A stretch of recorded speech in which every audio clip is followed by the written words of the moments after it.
I'm sorry, what?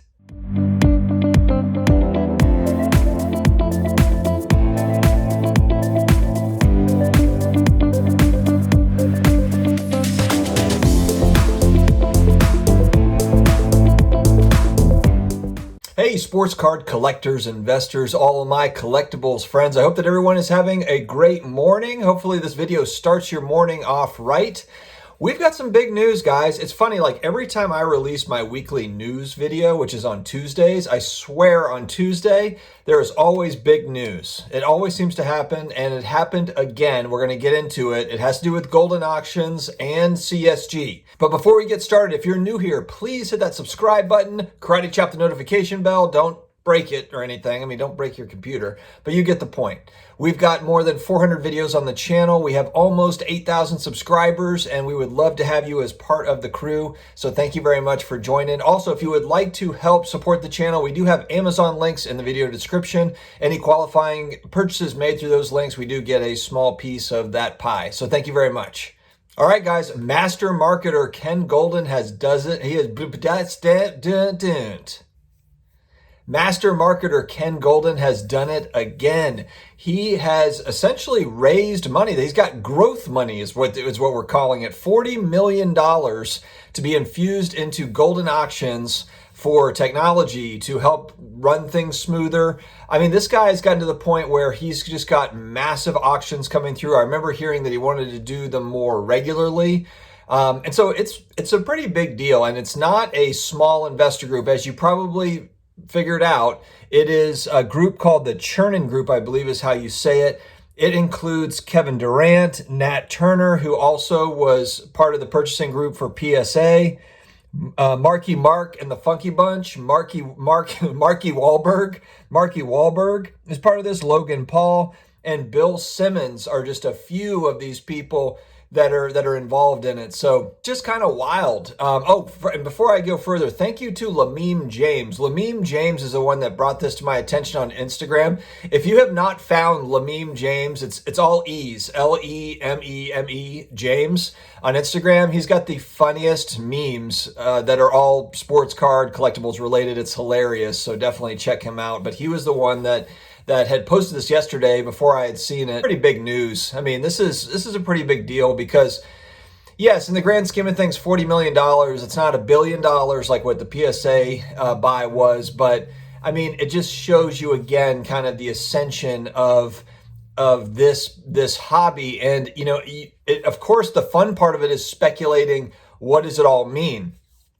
Now, for me, the immediate thing I've been thinking about, and I've been thinking about this for on the fractional side, as well as with this acquisition, I guess you could call it an acquisition. I mean, I'm wondering, you know, I mean, they gave up, I'm assuming that Ken Goldin gave up equity, you know, for the $40 million. He is moving to chairman, and there will be a new CEO, Ross Hoffman, who has been with Twitter, Google, among others. So he will be the new CEO, and Ken will move to chairman. But obviously he had to give up some form of equity, you know, to be able to get investor money. And so it happened, and it kind of pushed that business forward. But going back to what I was saying, I just wonder what it means for the everyman. You know, is it going to trickle down to guys like me that are buying $200 cards, $500 cards, that aren't playing in the fractional, you know, the $100,000 cards, the $500,000 cards, etc., that aren't playing on that high end? You know, is it going to evolve where you have on the fractional side, maybe you have, you know, portfolios that include smaller cards that are bunched up into one? Like, I don't know, you've got 10 different, you know, you've got 10 PSA 10 Luca base prisms, and that's a fund. I don't know. I'm just throwing things out there as ideas. But my point is that once that inventory for the very expensive stuff gets eaten up and it's vaulted away, you know, will they then move down and kind of bundle some other things? How will that work out? How will that evolve? So I'm very curious to see how that all works out. With Goldin Auctions, I wonder if it comes down again. It's kind of the same thought process behind my fractional thought process of, you know, coming down to the everyman. You know, will Goldin Auctions be handling more than just, you know, the very expensive pieces of sports memorabilia and sports cards? Will they have smaller auctions? Will they try to compete with an eBay?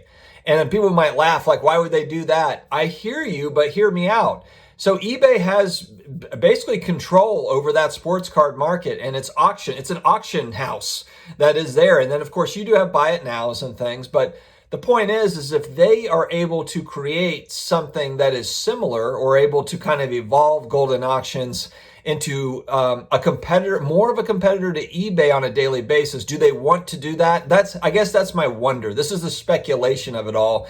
I'm wondering kind of if it does trickle down to where Goldin Auctions turns into something much bigger, a bigger site, a more efficient site, and just, has a more efficient system of handling sports cards, sports memorabilia auctions than maybe some of the other competitors out there. And will they eat into eBay's market share? Because right now eBay controls it. Now Goldin and Heritage, they're really controlling a lot of that high-end stuff, but that's my point. Are they going to start playing in some of the small to mid-level stuff? I would love to see how this evolves. The competition, I think, is great for the hobby. It's great for consumers. It's great for everybody.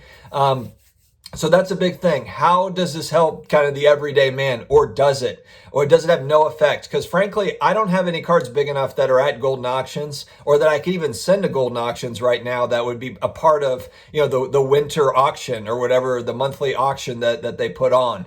So are they going to evolve into some of the smaller stuff? That's the kind of thing that I'm interested in. Same with fractional.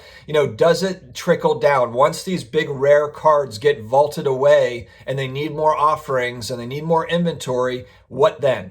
That's what I'm watching for. The second part of this video I want to talk about, we've been talking about new grading companies coming in. We've got HGA is a new grading company that has made its way in.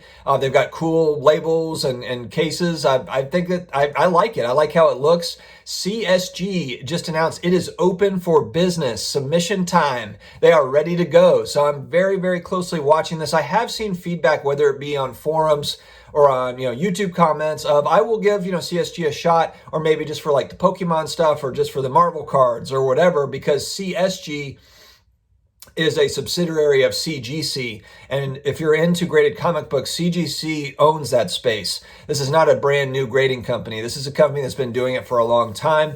They have two graders that I believe they took over from Beckett. I think it was Beckett that came over to CSG, and they're kind of running that show. So a lot of competition in the grading world nowadays, guys. What are your thoughts on it? Let me know. I want to hear it. Guys, thank you very much for joining me today. I hope you have an awesome Wednesday. Let me know your thoughts in the comments. And remember, stay positive, stay together, stay healthy, stay safe, stay close to your friends and your family. Have a great day.